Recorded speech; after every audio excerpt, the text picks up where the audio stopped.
Greetings, citizens of the world. The United States will eventually go to war in Syria, to install a friendly puppet government. The United States has a long history of overthrowing leaders of nations that stand in the way of US economic interests, which of course, means corporate interests that have little to do with the average American citizen, and nothing to do with the men and women dying in some far-away hotspot.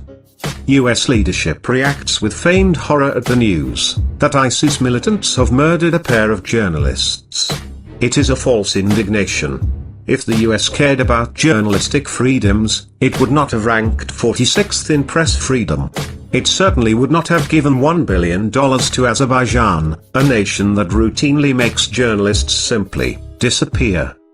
Western airwaves are filled with news covering each and every ISIS atrocity. US leaders condemn ISIS as a threat to the world, for their treatment of religious minorities and women. If the US cared about such a trivial thing as human rights, it would not be propping up Saudi Arabia. The US condemns the indiscriminate attacks on civilians by ISIS, yet asserts Israel's right to do the same against the civilian populace of Gaza. Keep in mind that all of the above is being carried out by the ISIS war machine that the United States armed. This is nothing new to American history. The United States has a tradition of overthrowing nations that is long enough to make it seem like it's the nation's national pastime. Here's a brief summary of US-backed overthrows. This listing only includes an extremely limited selection of successful coup d'états.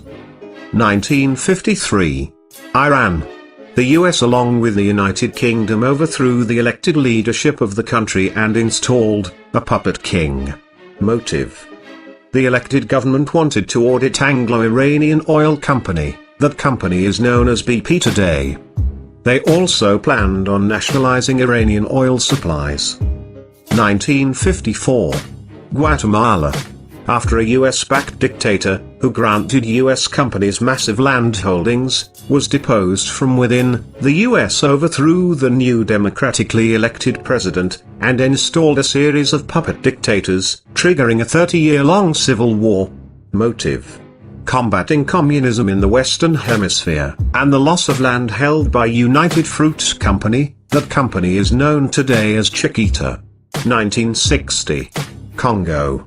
Belgium granted the nation independence, and the Congolese elected a leftist leadership that was moderately opposed to the Western powers. Almost immediately, Belgian corporate interests started rebellions in two regions rich in mining operations.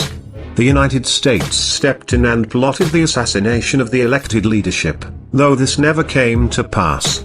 Eventually, US-backed rebels took power. Motive. Diamonds and other minerals. Removal of an anti-capitalist government. 1961. Dominican Republic. The United States maintained quite extensive Central Intelligence Agency involvement with the plotters of the assassination of Rafael Trujillo. Trujillo was a brutal dictator, but more importantly to US officials, he kept the wealth of the island nation entirely in the hands of his close friends. United States corporations were unable to make any meaningful return on investment in the country. Motive.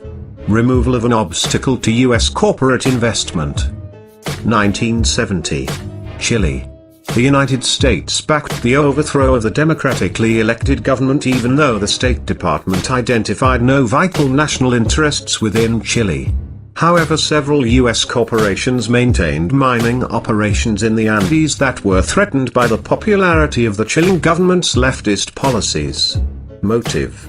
Silver mining interests, US image of power during Vietnam. After the botched funding and arming of the Contras in the 1980s, the United States shifted policies, and began more openly engaging in regime change operations. The most recent examples are Iraq, Libya, and Afghanistan. The real reasons the United States wants a war in Syria. Historically, the United States went to war to protect business. After decades of serving as the world's police force, war is business in the United States. While this may seem simplistic, a quick look at the most outspoken proponents of the war reveals that almost all of them are current shareholders in large defense contractors. There are certainly scores of US corporations awaiting their share of the contracts to rebuild a demolished Syria, but the major winners will be the defense contractors, and the US government itself, which is in desperate need of a foreign enemy to unite the US population. Whether in support of the rebels or to attack them, the US business machine that controls foreign policy will find a way to embroil the US fighting men in a war in Syria. The only thing that will stop the war, and the loss of life, is the outcry of the American people. We are anonymous. We are legion. We do not forgive. We do not forget. To the corrupt corporate paid governments. Expect us.